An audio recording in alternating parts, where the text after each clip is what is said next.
What's up, you guys? It's Joelle and Sean. My boyfriend. Woo! We have been in a long distance relationship for 4 years, and it's been a long time since we filmed our last Q&A. So I thought that it would be fun, since Sean's visiting right now, to film and answer some of your questions. So we asked you guys if you had any questions over Instagram. Thank you so much to everyone who submitted a question. And we actually didn't have time to sit down and film throughout all of this because we've just been running around doing things. But we tried to answer your questions throughout our fun times together. So let's go. Alrighty. How do you survive long distance? Any further plans to live closer together? I mean, there's definitely plans. They're vague. Sean's gonna move to wherever I am after he graduates from business school. Yeah, pretty much. That's 3 years from now at the earliest. How we survive long distance, clear communication, and talking to each other regularly. Someone asked how often we talk to each other. I think it's like pretty much daily. But then if like one of us is busy, like there are times where we don't talk for like a couple days. But I think we've been able to last this long because there's very little suspicion on either end. It's like I'm never worried about him or like sus or like offended if he can't talk. If anything, sometimes it's nice to have like periods of time where we don't talk as much and we can like live our lives and then come back and have more to talk about. You know, sometimes Joelle says she doesn't want to talk because she wants to watch an episode of TV instead. Which is fair because I do that to her too. So we're even. Do you have any advice for Christian dudes trying to make the first move? Or for non-Christian dudes trying to make the first move? Advice for making the first move. No, I'm terrible at that. I have never made the first move because I don't have the guts to do it. If you were to make a first move, how would you do it? I mean, I feel like my advice would be a little more cliche. Like, just do it. Like, let her know. Like, how else would she know? Like, what does that mean? Is that like, let's get coffee? Or is that like, yeah, hey, I mean, like, here's a book recommendation, let's talk about it? No, or is that weird. like, that's here's some that's music? Weird. No. Well, that's why they need to know. Okay. Like a lot of like girls and stuff, for example, when they like tell me like some dude is interested in her, it always goes like one of two ways, right? Like it's either like she's also interested and it's like super sweet, yeah, or it's like the opposite, which is like she's actually not as interested and she thinks it's like super whack that like he just kind of like kept asking her to hang out, kind of dragging it on, and you know, the ulterior motive of like trying to like get closer without actually making it clear what he's trying to do. The advice would be make it like super clear you want to hang out, or like that you're interested and that you have feelings or something like that, and then she can decide. Obviously, like you don't need to do it like the first day you meet her. Maybe she will not want to keep hanging out with you if you do that the first day you meet her. Yeah, I was like, be smart about it. And once you know for sure, like after you've hung out a couple of times, maybe as friends, like once you know for sure that like she's actually someone you want to start dating, pursue, like, then I would just kind of like bring it up as like an actual combo. So what would you do if you were interested in someone? I would just wouldn't do anything. I told you I'm too passive. If you haven't watched our first mukbang Q&A, we explained the whole saga, I'm pretty sure, of how I had to make the first move because he was weak. Overall, you're saying make it just very clear that you're interested in them. Like if anything, you can be like, hey, we're friends, I kind of like you, it's okay if you don't. We will stay just friends if you don't, but I like you. Which is actually kind of what I did to you. I don't like the method of, hey, I like you, I know we're friends now, but if you don't want to date me, we shouldn't be friends. Because that happened to me, and I was like, I have no idea what to do. You're like, bye. Yeah. So I was like, that sucks, because I liked being friends, but it sounds like you don't actually want to be friends. You just want to date, so. Do you have any advice on being friends with exes or getting back with exes? Getting back with exes?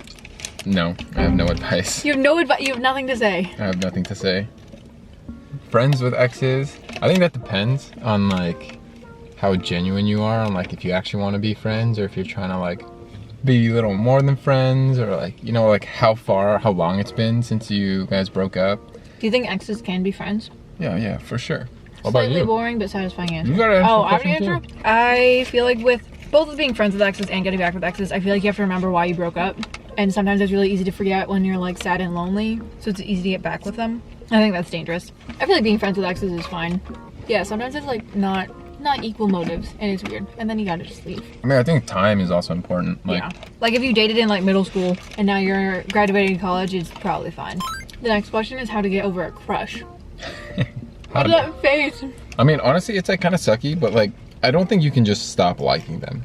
Like you can't just like get rid of something in your life. You have to effectively kind of like replace it with something else. But it's also not like healthy to like replace it with another girl or like the next pretty girl that you see, or pretty boy. I think most of the time when I had a crush and it didn't work out, I like was hung up on it until I just like naturally got distracted by something else. Like whether Just it's like time. Yeah, I mean time's I think like the biggest healer of anything. So really, like, ultimately nothing. Mm-hmm. You don't do anything. I don't think you can will yourself out of it. I feel like I willed myself out of crushes. Not in a healthy way. I ended up just shutting off all emotion and didn't know how to emotionally engage with myself anymore. So I wouldn't recommend that. But otherwise, I think it was a lot of like recognizing that, like, even if I thought like, oh, right person, wrong time, still wrong person, or I had to just come to terms with like the fact of like our differences that made us not compatible. And I was just like, you know what, it is what it is. And then it made it easier because I was like, yeah, I don't think this would lead to like a good thing. As you're getting all craftsy here, I'm gonna ask you another question. What are some activities or hobbies people can do in long distance? Sean's actually very bad at answering this question. So Why? Wait, whoa. Why is that? Because we don't do any yeah, activities? we actually don't do any activities except for FaceTime. Every once in a while we'll like send each other food. Yeah. Oh yeah, we've sent each other food and we've watched shows together.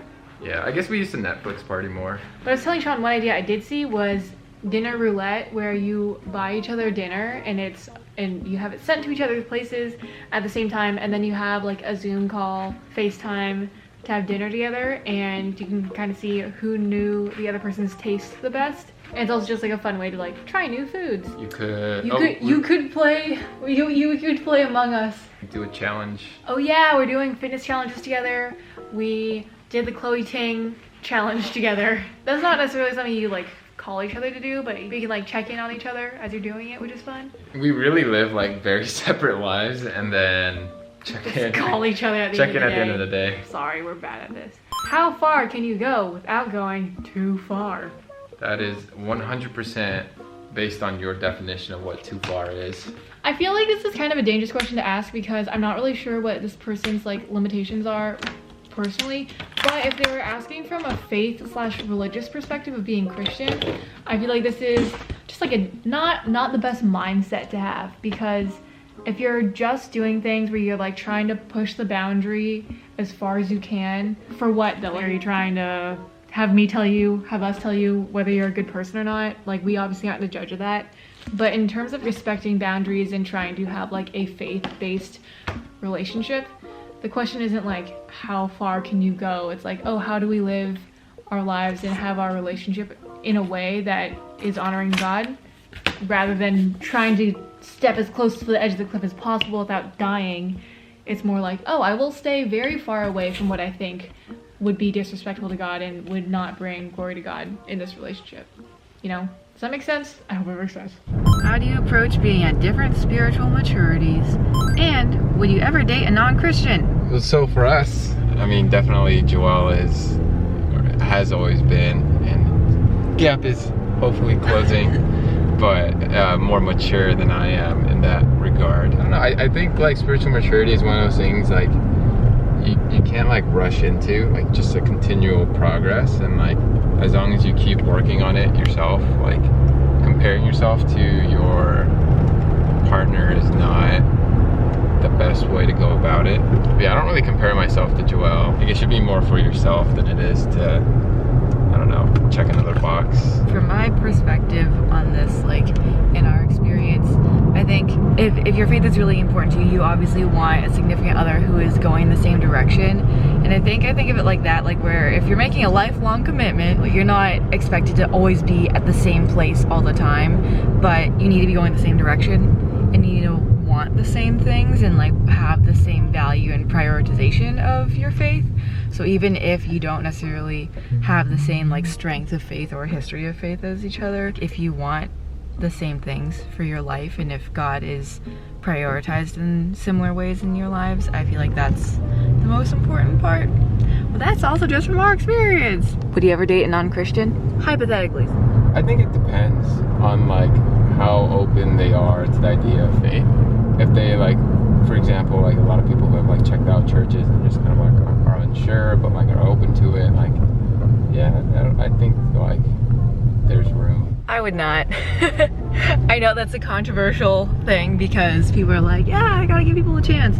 But I think at where I'm at in life right now, like what I'm looking for in a relationship, I would not take the risk, I suppose, of like dating someone and then making it my responsibility to help them grow in their faith. I want it to be something that they're developing really strongly on their own, and I wouldn't want them to come to faith either because of me. This is just like after my experiences of trying to date non-Christians and realizing I cannot have the type of relationship I want unless like we kind of have that same like established foundation.